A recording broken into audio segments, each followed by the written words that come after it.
Jim the ArtsGuy here, and with this video I'm going to show you my setup of synthesizers and so forth that I use in music production. And starting off with how I come up with the different musical pieces. Sometimes I might just sit at a keyboard and just start moving my fingers until something interesting comes up. Sometimes I'll develop something based upon a rhythm that I hear, a particular type of rhythm.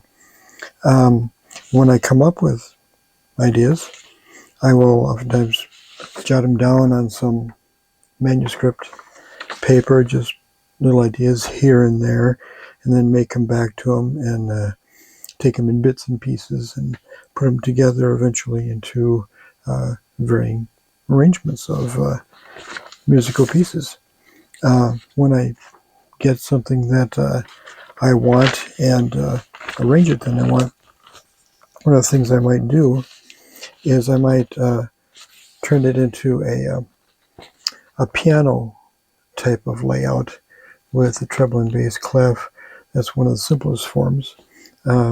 Before here, I would put it in maybe a lead sheet format where it's just the melody line and chords. And by laying out a piano arrangement like this, I can better see how I want the supporting music to be, bass lines, rhythms, so forth. And if I can make it sound decent on piano, it can probably sound better once I add other elements to it if I want, of strings, brass, what have you. If I want something more involved, then I'll may start to develop it into like a small ensemble type of format, where I have various instrument parts laid out, including even drums. So I get the rhythm part in there. And then if I want something even bigger for a larger group, then I can take that route too. This is just a partial thing here showing a band, concert band type of arrangement. And having been in concert band, our city's municipal band, for many years in the past, I got used to reading through and playing with lots of other band members for anywhere from dozens to thousands of people, which was fun for many years. I have been able to continue that because of health issues, because of my cancer and so forth. But I still try and do what I can. In this case, producing some musical compositions. And over the years, I've been doing this since the mid-'80s. And I never had band in school. This was strictly from when I got into my 20s and onward, that I had ideas for music and wanted to jot them down. And so, getting on to things, I'm going to be showing you part of my setup, at least, of musical gear, which is stuff from the 1980s through the early 2000s, and takes up a bit of room and has been rather expensive to accumulate over the years. But it's what I had at the time. Now it's a lot more convenient. People have a computer and large video screen, large monitor, and be able to do it all on computer, even with using a DAW program, digital audio workstation, and plugins and so forth, and can put together some very impressive stuff. But this is what I had back then. I'll In the video, I'll kind of briefly go over the different instruments and perhaps little aspects about them. So stay tuned. This here is a couple pieces of gear here for recording. On top we have the Boss VR8 Digital Recording Studio, and that's a multi-track digital recorder, and it utilizes zip disks, which aren't really used much anymore. You can still get them here and there, but it's considered probably more of a 90s type of technology. And then below that, which I use for my mix down recording, going from the multi-track onto a disc, a CD, recordable CD, and then this unit can also make duplicates. It can also copy the disc then that I make, and so that's what I use then for the digital recording aspect. Now, moving up here in this rack, I have some nice units here. I have on the bottom a Kurzweil K2000R. Now the Kurzweil K2000 first came out as a keyboard, as usually happens, and then they end up making a rack mount version of it without keys, but still with the same kinds of features. And the Kurzweil K2000R utilizes what's called variable architecture synthesis technology, which allows it to emulate a wide variety of types of synthesis methods, and also even utilize sampling to create sounds. Although this particular model doesn't have built-in sampling capabilities, it can play back samples. Now, just above that is the Multiverb Alpha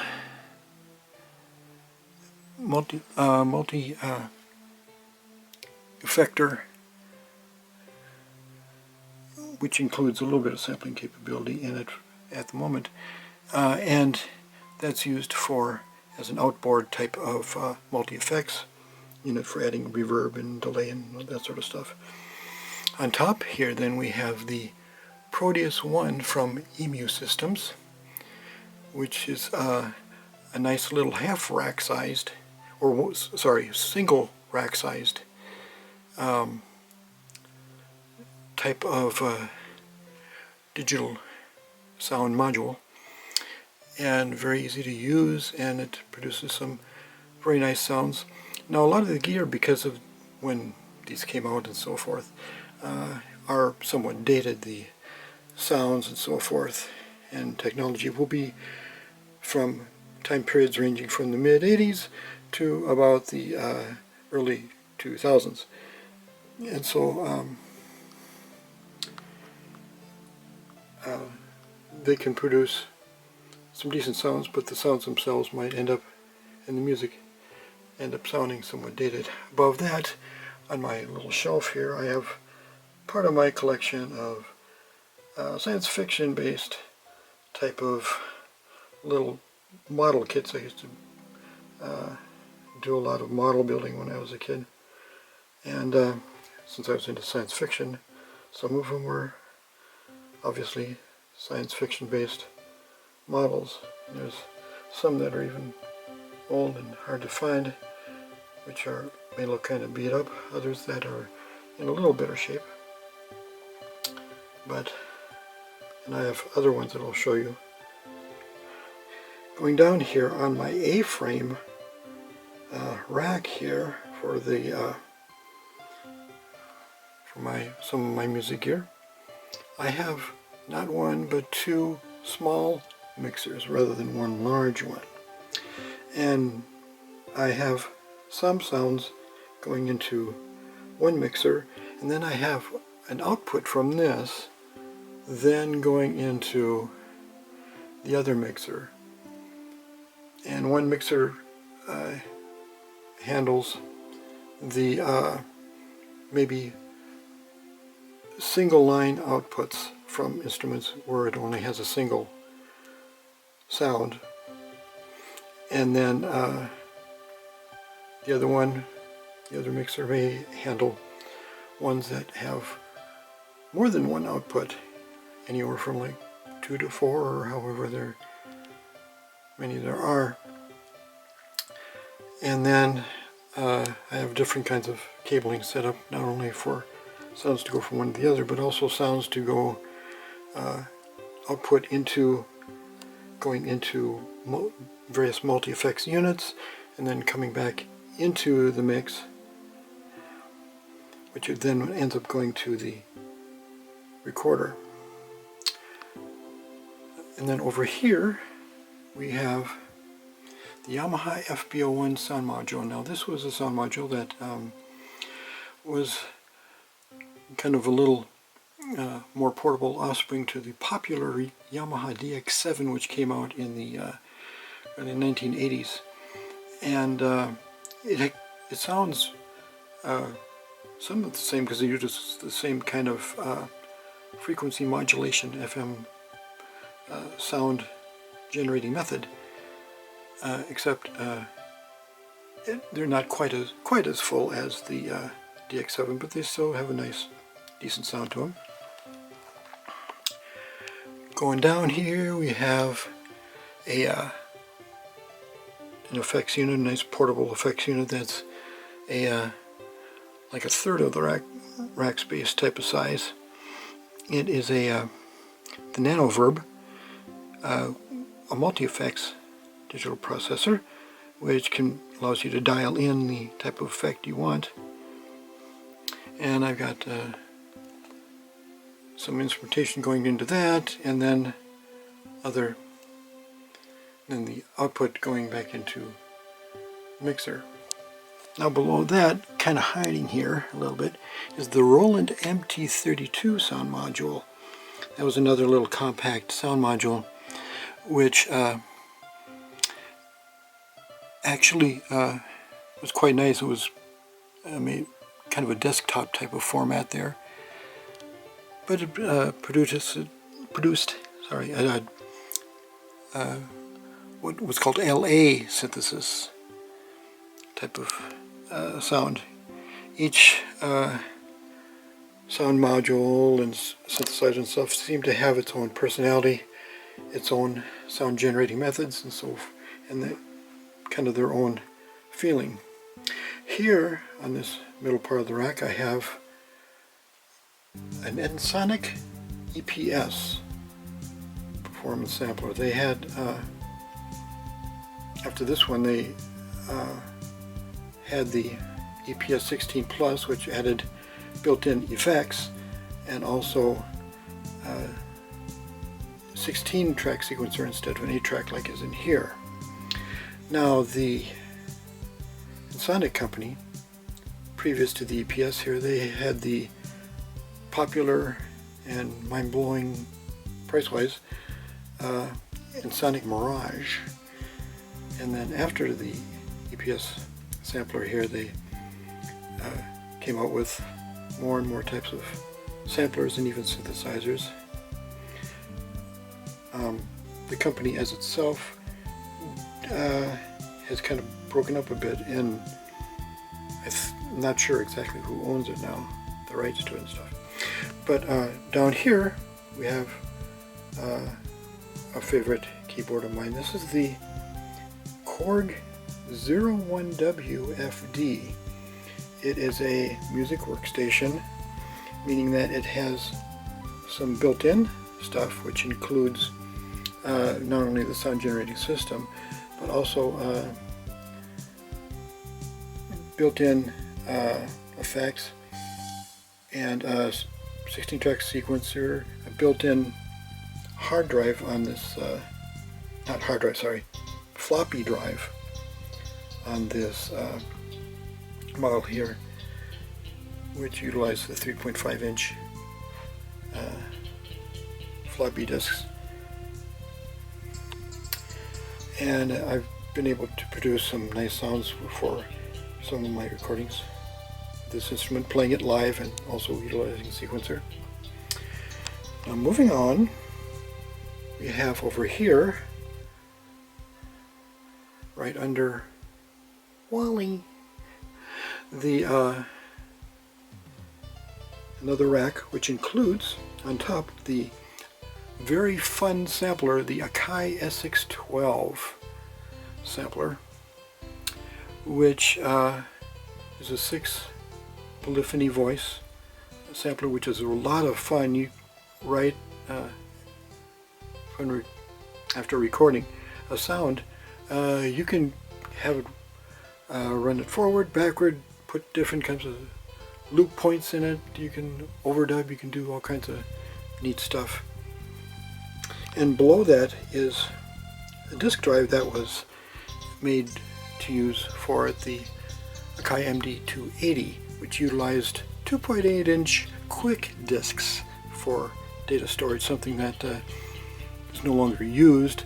At the time, it was also used, I believe, in typewriter,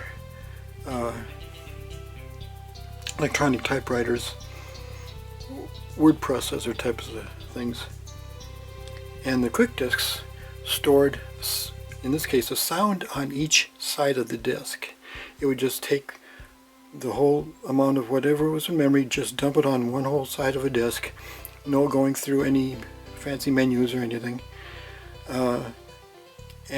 So you could store a sound on each side of each one of the disks. And I not only have the 10 that are in here, I have others that are in another box. And on the bottom, below the MD280, we have a rack mount version of what became another popular synthesizer in the late 80s. This is the Korg M1R, the rack mount version of the popular Korg M1 keyboard, which was like the 01W FD. I have here considered a workstation, that it had built-in capability, it had built-in sounds, of course, but also built-in sequencer, 8-track sequencer, and also built-in digital effects to use and so forth. And you could put in cards to access more sounds, or you could even store sounds and sequences on blank cards. But I've used that too for sound generating for recordings. Now moving down here, we have one amidst all the cabling I have here with audio cable and MIDI cables and so forth. I have my first synthesizer, the Casio CZ101, which is still kind of a neat little synthesizer and can produce some neat sounds in a very compact package, which the system is also can run off of batteries instead of simply only by AC power, which makes it very handy. And then below here I have a Korg Symphony sound module, which is a very simple sound module that allows you to play back very simple sounds. Of course, I have back here a banjo, and in the back here an old Goodyear blimp model kit that actually had a motorized thing in it which allowed you to be able to make messages, which would show up just like the actual Goodyear blimp has the ability to do. And over here, right below the Star Wars robots, and below, even below the some of the other models and such, we have another Roland keyboard. This one is the EM305 Intelligent Synthesizer, which is a basic fun type of synthesizer. It can run off of batteries or AC power, built-in speakers and so forth. And so basically that's much of my gear here.